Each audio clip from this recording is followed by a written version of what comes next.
हे त्रिलोकीनाथ, हे पद्मनाभ, आपको कोटि कोटि धन्यवाद। आपका धरती पर अवतरण संपूर्ण जगत के लिए कल्याणकारी सिद्ध होगा। अब जिस रूप में भी दिखाई दे वही रूप सुंदर और महान है। आपका यह वामन रूप भी अत्यंत मनोहर है। धन्यवाद देवराज, परंतु इस बार मैं स्वयं धरती पर भिक्षा मांगने आया हूं। भिक्षा मांगने? हाँ देवराज, भिक्षा मांगने, एक भिक्षुक बनकर।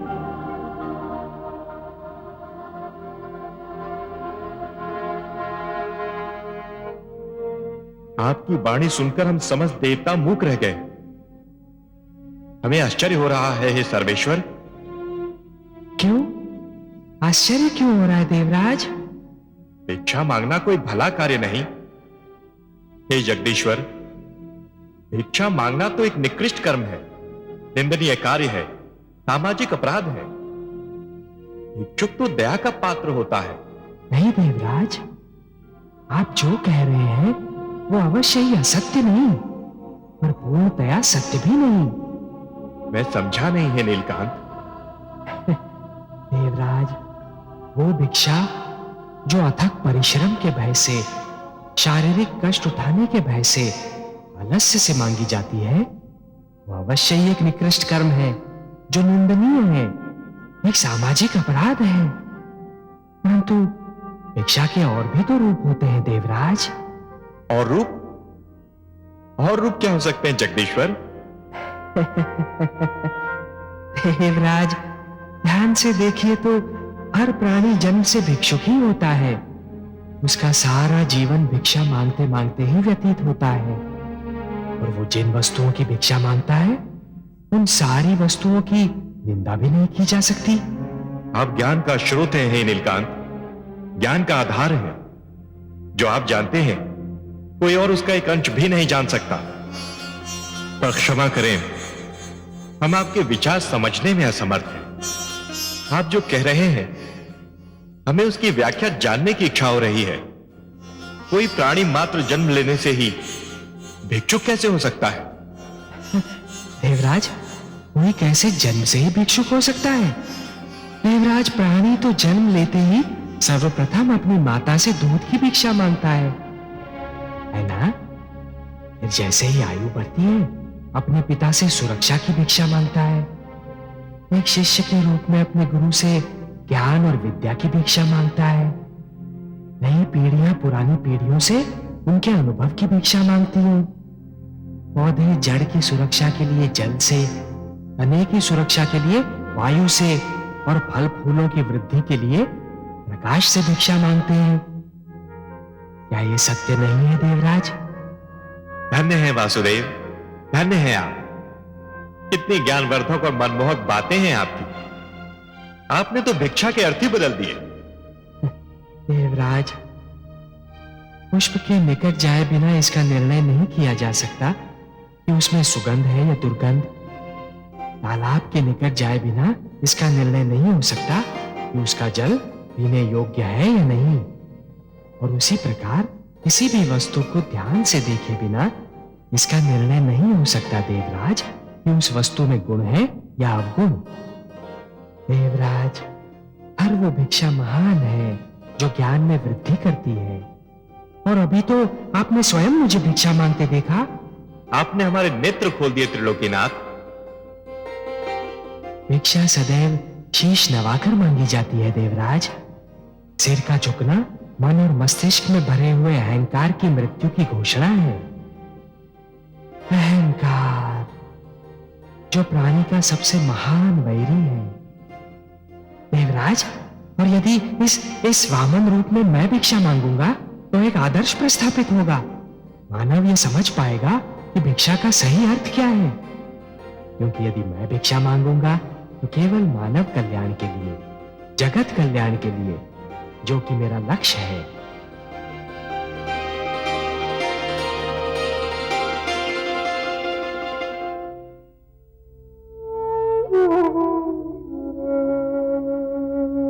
देवी, देवी,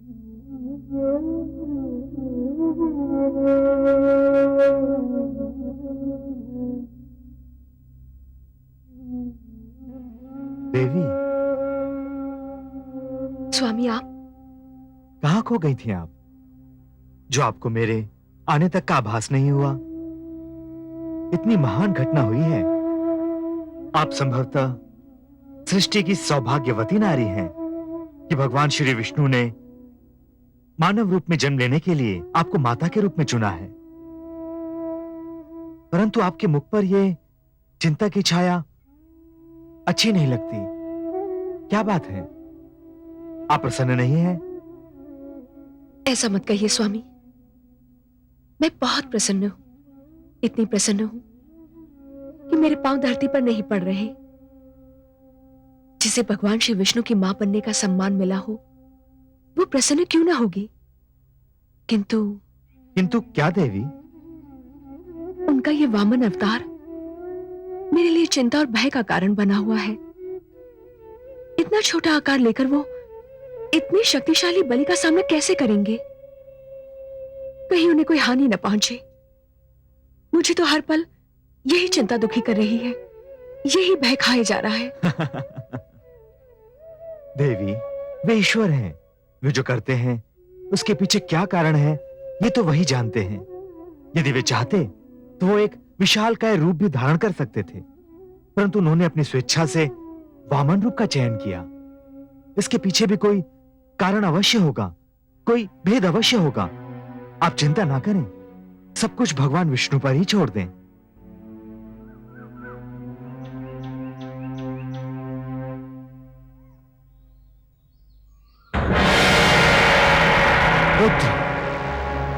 पुत्र बलि, पुत्र बलि! अरे, ये गुरुदेव को अचानक क्या हो गया? मैंने अपने जीवन में उन्हें कभी इतना व्यग्र और भयभीत नहीं देखा। लगता है गुरुदेव ने ध्यान में कुछ ऐसा देख लिया है जिसने उन्हें व्यग्र और भयभीत कर दिया है।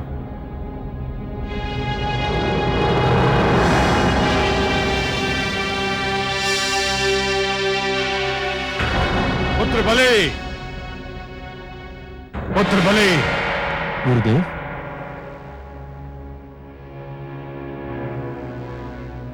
प्रणाम गुरुदेव।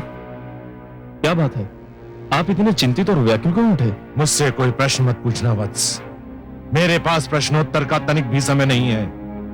जो कुछ मैं कह रहा हूं उसे ध्यान से सुनो और उसका पालन करो। जो आज्ञा गुरुदेव। पुत्र, देवता तुम्हारे विरुद्ध षड्यंत्र रच रहे हैं। षड्यंत्र? परंतु कैसा षड्यंत्र? मैंने कहा ना, मेरे पास प्रश्नोत्तर का समय नहीं है। केवल इतना जान लो कि मैं उनके षड्यंत्र को सफल नहीं होने दूंगा, परंतु इसके लिए तुम्हें इसी समय मेरे साथ चलना होगा। जो आज्ञा गुरुदेव। परंतु मुझे कहां चलना होगा, क्या करना होगा? तुम्हें सबसे पहले मेरे साथ चलकर अश्वमेध यज्ञ की घोषणा करनी होगी। मुझे विश्वास है लोक में किसी के पास इतना साहस नहीं है कि वो तुम्हारे अश्व को रोक सके। और यदि अश्वमेध यज्ञ की समस्त क्रिया संपूर्ण हो गई तो देवताओं का षड्यंत्र विफल हो जाएगा। गुरुदेव, मैं आपसे अनुरोध नहीं करता, परंतु यदि आपकी इच्छा हो तो मुझे देवताओं के षड्यंत्र का कुछ ज्ञान तो दें। सुनो वत्स, तुम्हें स्मरण होगा कि देव माता अदिति तुम्हारी दान दक्षिणा की ख्याति सुनकर तुम्हारे पास आई थी। हाँ गुरुदेव, मुझे भली भांति स्मरण है। और वो अपने पुत्रों के लिए क्षमा दान मांगने आई थी। मुझे इस बात का भी अनुमान है। पर तुमने पहले ही अपना निर्णय सुना दिया था कि तुम देवताओं को क्षमा दान देने के अतिरिक्त किसी को भी और कुछ भी दे सकते हो। तो देव माता को निराश होकर तुम्हारे दौर से लौटना पड़ा। तो फिर गुरुदेव? फिर वो विष्णु के पास गई और उन्हें उनका एक पुराना वचन स्मरण कराया, और उसी के फलस्वरूप विष्णु ने धरती पर अवतार ले लिया। यह तो बड़ी प्रसन्नता की बात है गुरुदेव। उतनी प्रसन्नता की बात भी नहीं है जितनी तुम समझ रहे हो। ये एक ऐसी बात है, इसका अनुमान केवल मुझे है। अब कोई भी प्रश्न मत पूछना। सेना को सारे विश्व में भ्रमण का आदेश दो। यज्ञ का अश्व छोड़ो, लोक को जीत लो। कोई तुम्हारे समक्ष ठहर नहीं सकता। मैं सफलता के इतने उच्च शिखर पर पहुंचकर फिसलना और गिरना नहीं चाहता वत्स। अब एक क्षण भी नष्ट करना महापाप होगा। ये मेरी आज्ञा है, ये मेरा आदेश है। गुरुदेव, आपकी आज्ञा का भी और इसी समय पालन किया जाएगा। यज्ञ का अश्व अभी छोड़ा जाएगा।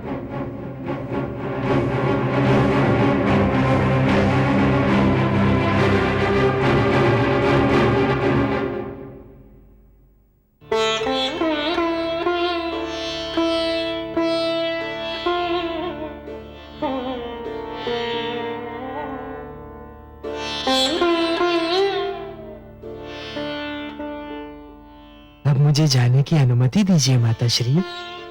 जाने की अनुमति? कहाँ जाने की पुत्र? मुझे अपने जन्म का कारण सिद्ध करना है।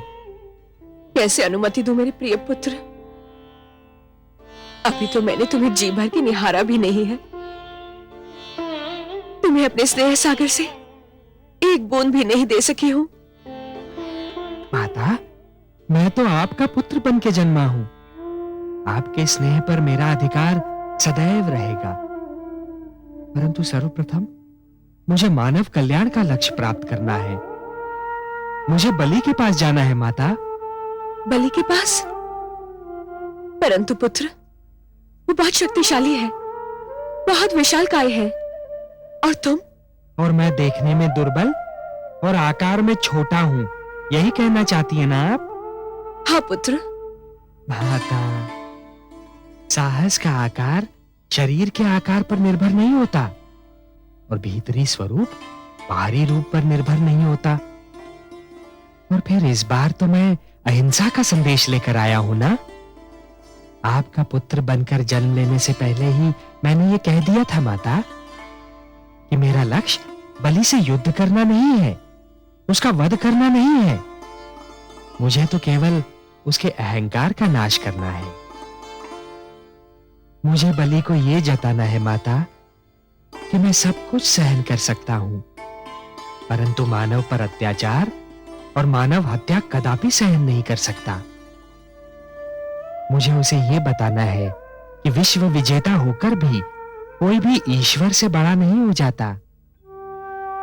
उसे यह समझाना है माता कि दानी होने का अर्थ यह नहीं है कि कोई महानतम हो गया, ईश्वर से भी बड़ा हो गया। क्योंकि ईश्वर जो दान दक्षिणा की सामग्री देता है, भंडार देता है, वही सबसे महान होता है। हे माता, उसे मुझे यह भी समझाना है कि ईश्वर धनवानों का चुनाव केवल इसलिए करता है कि वो धन निर्धनों तक पहुंच जाए। और ये सब कुछ बताने के लिए मेरा बलि के पास जाना अनिवार्य है माता। मुझे अनुमति दीजिए।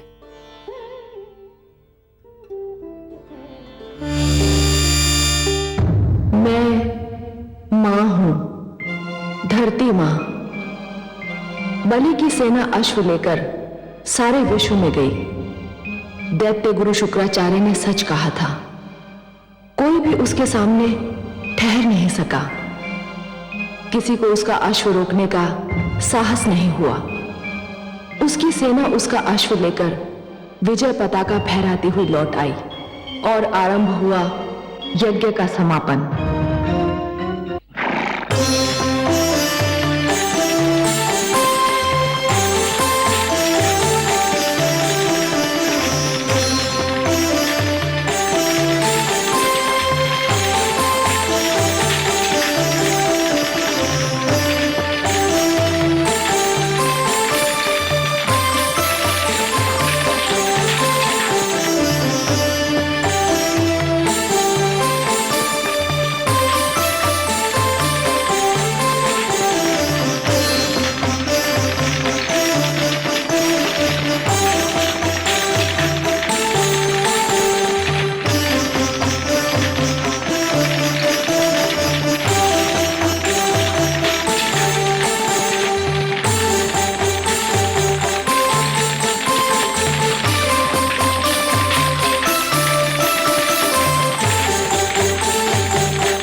यज्ञ के समापन के लिए अंतिम संहिता डालो वत्स।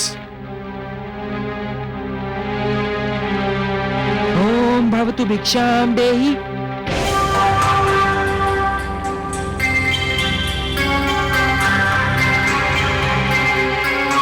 कहां जा रहे हो वत्स?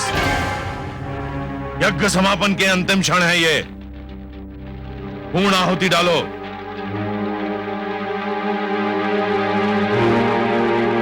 ओम भवतु भिक्षाम देहि।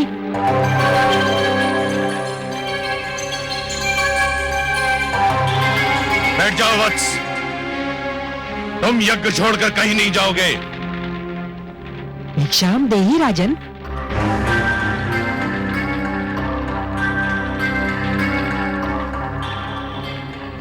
क्षमा करें गुरुदेव, किंतु बलि के द्वार पर कोई भिक्षुक आए और उसे भिक्षा के लिए दूसरी बार भी गुहार करनी पड़े तो बलि की दानी वृत्ति को 100 बार धिक्कार है। अब मैं नहीं रुक सकता। वत्स, रुक जाओ वत्स, रुक जाओ।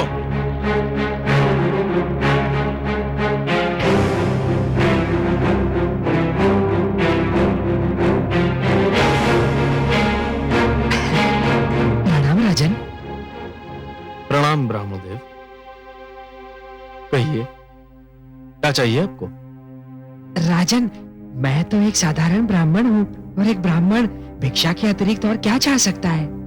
क्या भिक्षा चाहिए आपको? स्वर्ण, गोधन, गजधन, हीरे, मोती? नहीं राजन, मुझे इनमें से कुछ भी नहीं चाहिए। ब्राह्मणदेव, तो फिर जो भी आवश्यकता हो आपकी मेरे सामने व्यक्त कीजिए। यदि मेरे वश में हुआ तो मैं उसे पूरा करने में तनिक भी संकोच नहीं करूंगा। राजन, राजन, मुझे तो केवल 3 पग भूमि चाहिए। 3 पग भूमि? ब्राह्मणदेव, क्या करेंगे आप 3 पग भूमि का? मैंने तो ये सुना था कि दानी बलि न ये पूछता है कि वो दान किसे दे रहा है और न ये पूछता है कि वो दान में क्या चाह रहा है। ब्राह्मणदेव, मैंने 3 पग भूमि मांगने का कारण इसलिए नहीं पूछा था कि मैं प्रयास करना चाहता हूं। तो फिर क्यों पूछा? मैंने इसलिए पूछा था ब्राह्मणदेव, यदि कोई ऐसा व्यक्ति 3 पग भूमि मांगे जिसका आकार साधारण व्यक्ति की तरह हो तो भी उसका कुछ भला ना होगा, और आप जैसे आकार वाले व्यक्ति के 3 पग तो और भी कम स्थान घेरेंगे, उसमें तो साधारण व्यक्ति खड़ा भी ना हो पाएगा। राजन, मैं ये 3 पग भूमि किसी साधारण व्यक्ति के लिए नहीं मांग रहा हूँ, स्वयं अपने लिए मांग रहा हूँ। आप में क्षमता हो तो भिक्षा दान करें, नहीं तो मैं आगे बढ़ूं। मैं आपको यहां से कहीं नहीं जाने दूंगा ब्राह्मणदेव। मुझे तो यह सोचकर आश्चर्य हो रहा है कि आप महासागर से केवल 1 बूंद पानी मांग रहे हैं, पर्वत से केवल 1 कण चाहते हैं। आप मुझसे केवल 3 पग भूमि मांग रहे हैं और मैं क्षुब्ध हो रहा हूं कि इतना छोटा, इतना साधारण, इतना तुच्छ दान लेते हुए आपको तो लज्जा नहीं आ रही है, किंतु ब्राह्मणदेव देते हुए मुझे लज्जा आ रही है। मांगिए ब्राह्मणदेव, कुछ ऐसा मांगिए कि जिसे देते हुए मुझे प्रसन्नता हो, गर्व हो।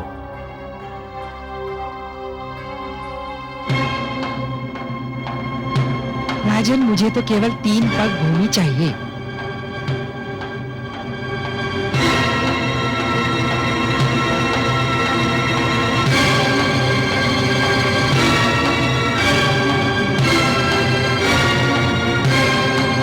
कुछ मत देना वत्स,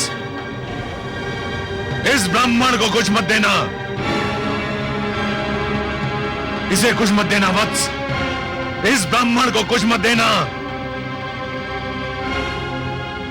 गुरुदेव, किंतु क्यों? इधर आओ, ये ब्राह्मण नहीं है। तो फिर कौन है ये? ये छलिया है, ये स्वयं विष्णु है। श्री विष्णु भगवान? हाँ, विष्णु, जिसे तुम सब बड़े आदर से श्री विष्णु भगवान कहते हो, परंतु मैं जानता हूं ये कौन है, क्या है। देखो ना, आज भी वामन रूप में हमें ठगने आ गया है। नहीं गुरुदेव नहीं, आप तो भली भांति जानते हैं कि मैं माता लक्ष्मी का कितना बड़ा उपासक हूं। मैंने तो उनसे भी कहा था कि मैं भगवान विष्णु के दर्शन करना चाहता हूं, जो मेरे दादा श्री प्रहलाद के पूज्य हैं।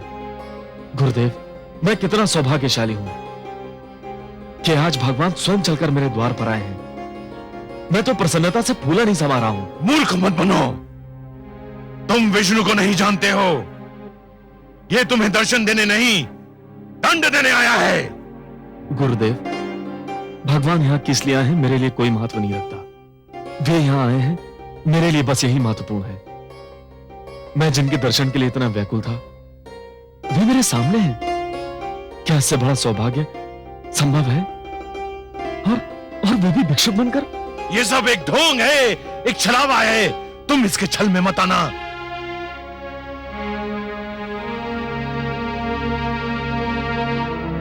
महाराज के विचार में यदि कोई परिवर्तन हुआ हो तो ये ब्राह्मण भिक्षा लिए बिना भी जा सकता है राजन। नहीं भगवान नहीं। तो फिर मेरी 3 पग भूमि मैंने दे दी भगवान, मैंने दे दी। यूं नहीं महाराज, संकल्प लेना होगा। अवश्य।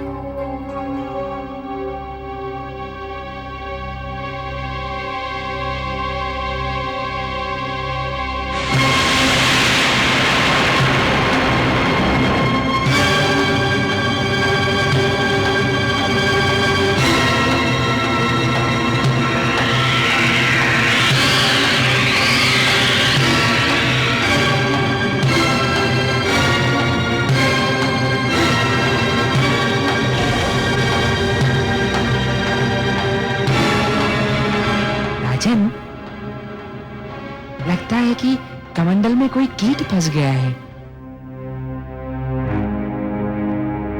एक क्षण, मेरा छाता।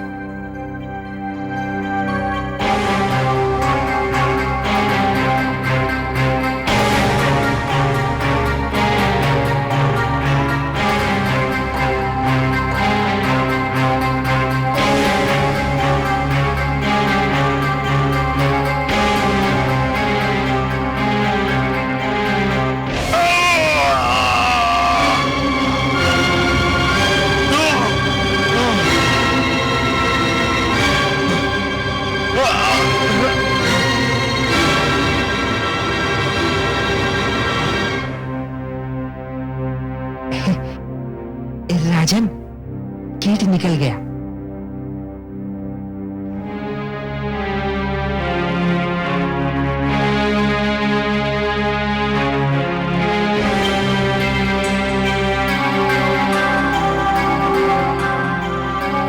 हे ब्राह्मण देव, लीजिए, मैंने संकल्प ले लिया।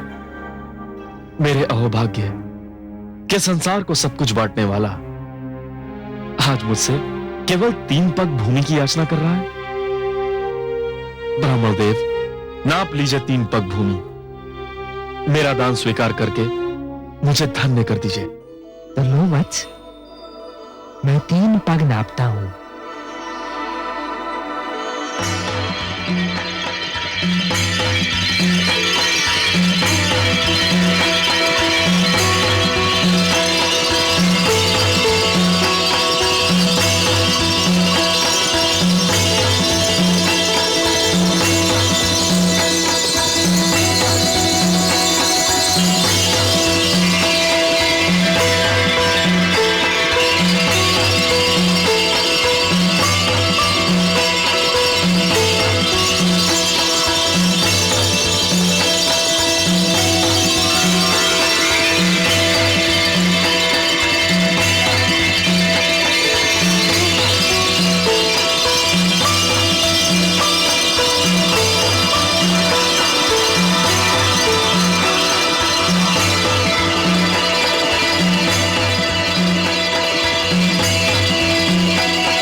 अभी इसका समय नहीं हुआ है।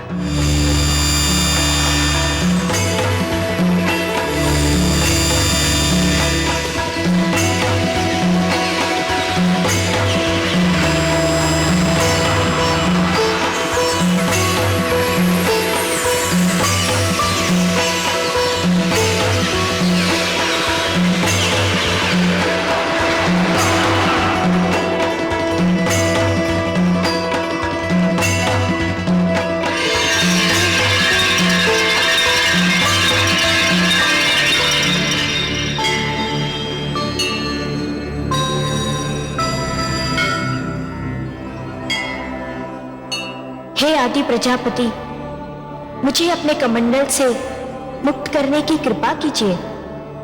मुझे धरती पर जाना है। धरती मुझे पुकार रही है। धरती को मेरी आवश्यकता है। मैं जानता हूं देवी गंगा, पृथ्वी पर आपका अवतरण नितांत आवश्यक है, किंतु अभी आपके पृथ्वी पर अवतरण का समय नहीं आया है। अभी आपको यही मेरे कमंडल में रह के प्रतीक्षा करनी होगी। जो आज्ञा।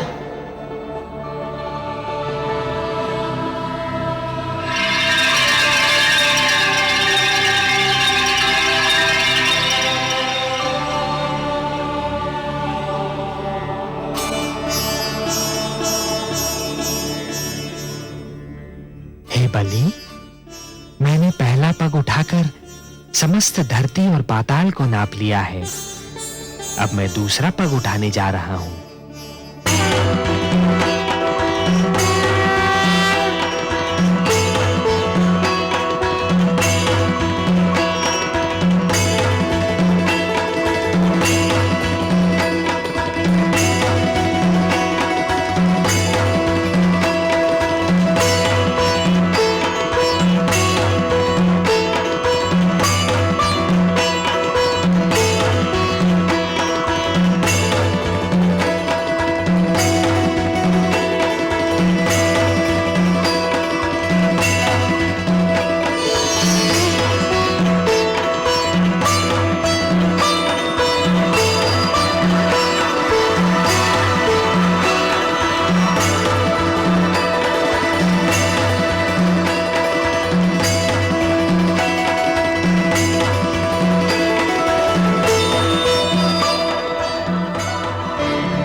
दूसरा पग उठाकर मैंने समस्त नक्षत्र मंडल और आकाश को नाप लिया है बलि। मैं जानता हूं ब्राह्मण देव।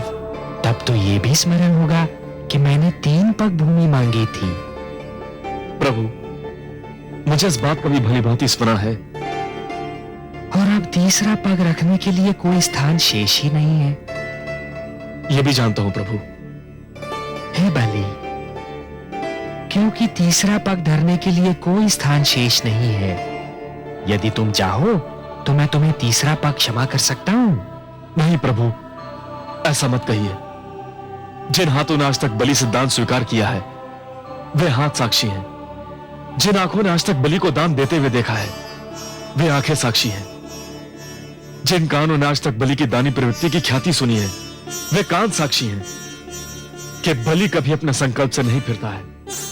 बलि ने सदा अपने हाथ खोलकर और नेत्र बंद कर दान दिया है। प्रभु, बलि ने आपको 3 पग भूमि दान करने का वचन दिया है। प्रभु, तो आपको अपना तीसरा पग उठाना ही पड़ेगा। उठा तो लो बलि, परंतु प्रश्न ये है कि उसे रखूंगा कहां? कोई स्थान शेष ही नहीं रहा। मैं जानता हूं प्रभु, मैं ये भली भांति जानता हूं कि आपके दोनों पगों ने यह सारी सृष्टि, मेरा सारा राजपाट और जो क्षेत्र मैंने जीते थे वे भी नाप लिए हैं। अब केवल एक ही स्थान बचा है जिस पर मेरा अधिकार है, जो मेरा है। मैं तुम्हारा वाक्य पूर्ण होने की प्रतीक्षा कर रहा हूं बलि।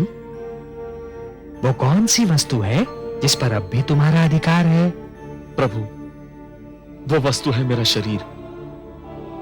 बस अब मेरी काया ही बची है जिसे मैं अपनी कह सकता हूं, जिस पर अब भी मेरा अधिकार है। प्रभु, आप अपना तीसरा पग मेरे शीश पर धरिए, ताकि संसार ये जान ले कि बलि केवल देना नहीं, वचन निभाना भी जानता है। प्रभु, कृपा करके उठाइए अपना पवित्र पग और धर दीजिए मेरे शीश पर। प्रभु, ये मेरा आग्रह भी है, मेरा हट भी है और मेरी विनती भी है। हे बलि, यदि तुम्हारी यही इच्छा है और यदि तुम ये समझते हो कि इसी में तुम्हारा उद्धार है, तो मैं ऐसा ही करूंगा।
मैं धन्य हो गया प्रभु,